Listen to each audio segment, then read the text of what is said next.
the only two exercises you need for respectable forearms. The forearm is such a neglected muscle group that more than 80% of men simply don't know the correct way to train it. Many guys try to justify all this neglect with that old talk that wrist size has genetic limits, that it cannot be increased, that if you were born with it thin, you'll stay with it thin for life. But being honest, whoever usually says this is simply too lazy to train this muscle. The fact is that it can be improved both in strength and muscle definition, just like any other muscle group in your body.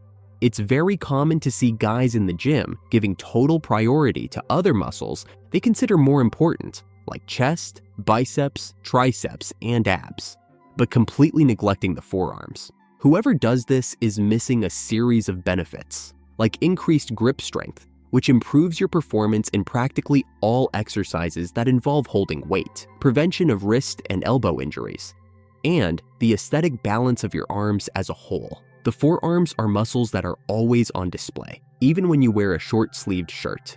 And if you're one of those guys who trains to get women's attention, know that a well-developed forearm is one of the body parts they notice most. That's why today, you'll see the only two exercises you really need to have massive forearms once and for all. Before we start, please leave in the comments your name and what your biggest difficulty in training is today. We'll make an effort to read everything.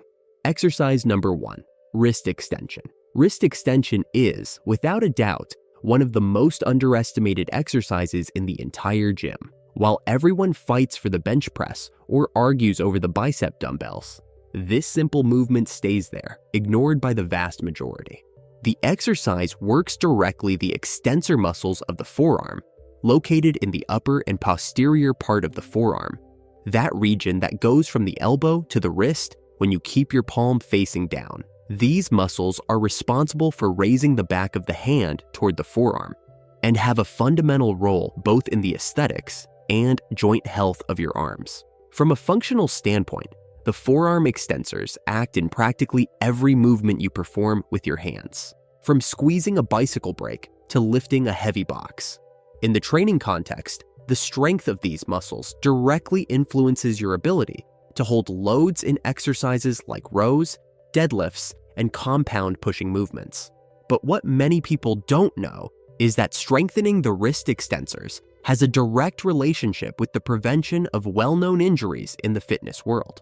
A study published in the Journal of Hand Therapy in 2015 demonstrated that this strengthening significantly reduces the risk of developing lateral epicondylitis, the famous tennis elbow, a condition that frequently affects people over 40 years old and causes intense pain on the outer part of the elbow, making any arm movement extremely uncomfortable. Can you imagine training with this type of chronic pain for weeks on end? Preventing this costs much less effort than treating it. Furthermore, grip strength, directly influenced by the health status of the extensors and flexors of the forearm together, has been pointed out by research as one of the most reliable markers of health and longevity. It's no wonder that preventive medicine doctors include the Palmer grip test in general health evaluations. A strong forearm isn't just beautiful in a shirt sleeve. It's a sign that your musculoskeletal system is functioning well. To execute wrist extension correctly, sit on a bench and rest your forearm on your thigh, with your wrist beyond your knee and palm facing down. Hold a light dumbbell with that hand, keeping your forearm completely supported and immobile throughout the entire movement. The work is exclusively from the wrist. Raise the back of your hand toward the ceiling in a slow and controlled manner, pausing for about 1 second at the highest point to maximize the contraction of the extensors, and then lower slowly to the initial position. The lowering phase, called the eccentric phase, deserves special attention because this is where much of the positive muscle damage that stimulates hypertrophy occurs. Don't throw the weight down. The main errors to avoid are using excessive load, executing the movement with speed, and letting the forearm lift from the thigh during execution. These 3 errors cause the shoulder and elbow to start compensating for the movement, taking focus away from the extensors and increasing the risk of injury in the joint you want to protect. It's very common to see people trying to use the same load as bicep exercises, which is a serious mistake, since the forearm extensors are smaller muscles with a delicate joint function and need specific stimulus, not brute force. The recommendation is 3 sets of 12 to 15 repetitions, with load that genuinely challenges in the last 3 repetitions, maintaining 60 seconds of rest between them. Start with repetitions in the range of 12, and as the exercise becomes easier, progress to 15 before increasing the load. This gradual progression model ensures continuous stimulus without overloading a joint that possibly never received direct training. As for contraindications, people with active wrist tendinitis or epicondylitis in acute phase should avoid this exercise until medical clearance. Consult a physical therapist before including any wrist exercise in your routine in these cases. Exercise number 2, wrist curl. If wrist extension takes care of the upper part of your forearm, wrist curl solves the equation on the other side. It works directly the forearm flexors, responsible for the thickness and volume of the inner part of the forearm, that region that appears when you extend your arm with your palm facing up. They're the ones that give that thick appearance to the forearm, and that confer the grip strength necessary to hold heavy loads for longer without dropping them. If you've ever felt your hand opening before the main muscle gives in during a row or deadlift, you know exactly what I'm talking about. What makes this exercise particularly valuable is the direct impact on performance in other compound movements. A study from the American Journal of Physical Medicine and Rehabilitation from 2018 pointed out that adults over 40 years old who perform specific training of the forearm flexors show measurable improvement in grip strength in just 8 weeks. This translates to better performance in rows, deadlifts, and pull-downs. Grip strength is also considered a marker of cardiovascular and general muscle health in mature populations. Long-term studies show correlation between low grip strength and higher risk of cardiovascular diseases in adults over 50 years old. Training the forearm is literally training health. To execute, sit on the bench and rest your forearm on your thigh with your palm facing up and wrist beyond your knee. Hold the dumbbell and, keeping your forearm completely immobile, raise your wrist toward your forearm, contracting the flexors to the maximum at the highest point of the movement. 1 second pause at the top, then lower in a controlled manner, allowing a slight stretch in the lowest position. This stretch in the final phase of the descent increases time under tension and muscle recruitment throughout the entire range of motion. The most common errors are moving the forearm during execution, using momentum to complete repetitions, and not fulfilling the total amplitude of movement, especially in the lowering phase. When you don't lower completely, you lose a large part of the stimulus. Another frequent error is using excessive load right from the start, forcing compensations that completely take focus away from the flexors. The recommendation is 3 sets of 12 to 15 repetitions with 60 seconds of rest. A very efficient strategy is to do a superset with wrist extension. You execute 1 set of extension. Without pause, go directly to wrist curl, and only rest at the end of both. This way, you work both sides of the forearm in a balanced manner, maintain muscle balance between flexors and extensors, and still save training time. Regular practitioners who adopt this superset usually report improvement in grip strength within a few weeks of consistent training. As for contraindications, people with carpal tunnel syndrome or acute wrist inflammations need professional evaluation before performing this exercise, as intense flexion movements can aggravate symptoms. These 2 exercises are already more than sufficient to build strong and visually impressive forearms. But if you want to accelerate results and still reap gains in other muscle groups like brachioradialis, biceps, and core, the following 3 bonus exercises complement this protocol very precisely. Bonus exercise number 1, reverse curl. The reverse curl is one of those exercises that live on the margins of the gym, rarely taught, but extremely effective for those who want to develop the forearm completely. It acts directly on the forearm extensors, and, especially intensely, on the brachioradialis, that muscle that adds volume and thickness to the lateral part of the forearm near the elbow, which shows well when you bend your arm to the side. For those who are over 40 years old, this exercise has an important additional value. It balances the musculature between flexors and extensors, preventing the imbalances that frequently result in chronic pain in the elbow and wrist. When you train the flexors a lot and neglect the extensors, the musculature becomes disproportional over time, and the risk of tendinitis and joint problems increases considerably. The beauty of this exercise lies in its ability to work the brachioradialis intensely in a position that no other bicep movement can replicate with such specificity. With palms facing down, the biceps lose mechanical efficiency, and the brachioradialis begins to dominate muscle recruitment. It's a small change in hand position with a radically different effect on the muscles worked. To execute, stand with erect posture, holding a barbell or dumbbells with palms facing down, at shoulder width. Keep your elbows fixed and close to your body throughout the entire movement. In a controlled manner, flex your elbows, bringing the weight toward your shoulders, pausing briefly at the highest point, and then lower slowly to almost complete extension.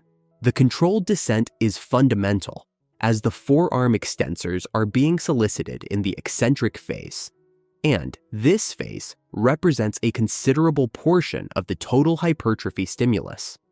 The main errors to avoid are using momentum to complete repetitions, moving elbows away from the body during the lift, lowering the weight quickly, and using excessive load right from the start. When the load is too heavy, the biceps inevitably dominate the movement, taking focus away from the forearm.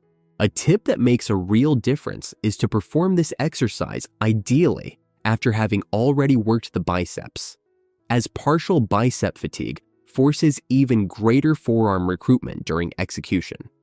Do 3 sets of 10 to 12 repetitions with 60 to 90 seconds rest. Between them and progress to 12 to 15 repetitions before increasing the load. As for contraindications, this exercise is not recommended for those who have acute elbow pain or collateral ligament injury without prior evaluation. Before we continue, don't forget to subscribe to the channel and activate the notification bell. Having constant access to science-based information is what will make you progress with health in the long term in the world of exercises. Bonus exercise number 2, farmer's walk. If you could choose just one functional exercise to include in your training starting today, the farmer's walk would have a very strong argument to be that exercise. For people over 40 years old, it represents a benefit that goes far beyond the forearms. It works in an integrated manner all the forearm muscles, including flexors, extensors, and brachioradialis, through a continuous and intense isometric contraction in the grip. But beyond that, it strengthens the core, improves posture, and increases general muscle endurance in a way that very few exercises can achieve. I have observed that regular practitioners of this exercise notably improve their stability during rows and lifts, precisely because grip stops being the limiting point. What makes this exercise special is exactly its functional character. Different from extension and wrist curl, which are isolated movements of small amplitude, the farmer's walk requires that you maintain active grip for a prolonged period, while the rest of the body works to maintain posture and balance in movement. This creates a different muscle stimulus, closer to what you experience in real-life situations. To execute, take heavy dumbbells or kettlebells, one in each hand, with arms extended at your body's side. Before starting, adjust posture. Shoulders back, chest open, gaze forward, and core activated. Walk 20 to 30 meters at a constant and controlled rhythm, maintaining this posture throughout the entire course until you feel the grip near muscle failure. The walk should be firm and stable, without excessive lateral oscillations or trunk inclination to the sides. The most compromising error is using weight that's too light. The real stimulus comes when the load genuinely challenges your grip. If you can cover the 30 meters without difficulty holding the weight, the load is below necessary. Other common errors are hunching shoulders forward, looking at the ground instead of maintaining forward gaze and walking too fast. The farmer's walk is not a race. The rhythm should be constant and intentional. Do 3 to 4 sets with 90 to 120 seconds rest between them, preferably at the end of a back or leg workout. Over time, progress by increasing load or distance covered per set. As for contraindications, people with active lumbar disc herniation, uncontrolled hypertension, or acute shoulder problems should consult a professional before including this exercise in their routine. Bonus exercise number 3. Hammer curl. The hammer curl is an exercise that many people do thinking they're training biceps. And, in fact, the biceps participate in execution. But when you understand the movement's biomechanics, you realize that the big star here is the brachioradialis, that muscle that forms a rounded and well-defined volume on the lateral part of the forearm, right below the elbow, and that gives the arm that robust and voluminous appearance, even when seen from the side. It's exactly this muscle that many guys can't develop because they stay only with direct curls and never explore the neutral position of the hands. The neutral position, with palms facing each other as if you were holding 2 real hammers, is the secret of this exercise. In this position, the biceps work in a mechanically less favorable position, which transfers most of the tension to the brachioradialis and also to the brachialis, a muscle that sits right below the biceps and that, when well developed, pushes the biceps upward, making it appear bigger and taller. Training the forearm with hammer curl has a positive cascade effect on the general appearance of the arm that goes beyond the forearm itself. To execute, stand with erect posture, holding 1 dumbbell in each hand with palms facing each other. Keep your elbows fixed close to your body throughout the entire movement. Without using any momentum or trunk swing, bring the dumbbells toward your shoulders, maintaining palms always in neutral position. Pause for about 1 second at the point of greatest contraction, and then lower in a controlled manner to almost complete extension of the elbows. The most common errors are rotating hands during movement, which transforms the exercise into a common curl and eliminates specific stimulus for the brachioradialis, using trunk swing to lift the dumbbells and not pausing at the point of greatest contraction. Another critical point is the lowering phase. Many people execute it quickly, wasting a significant part of muscle stimulus in each repetition. Remember that the eccentric phase represents between 40 and 50% of the exercise's hypertrophy potential. Taking advantage of it is one of the smartest ways to do more with the same training. Do 3 to 4 sets of 8 to 12 repetitions with 60 to 90 seconds rest between them. You can execute the movement with both arms simultaneously or alternating one at a time. The alternating version allows you to focus better on the contraction of each side and frequently allows using slightly heavier loads with more control. As for contraindications, discomfort or instability in the elbow, as in cases of bicep tendonitis, requires medical evaluation before starting. If you liked it, don't forget to subscribe to the channel and also check out our biological armor protocol.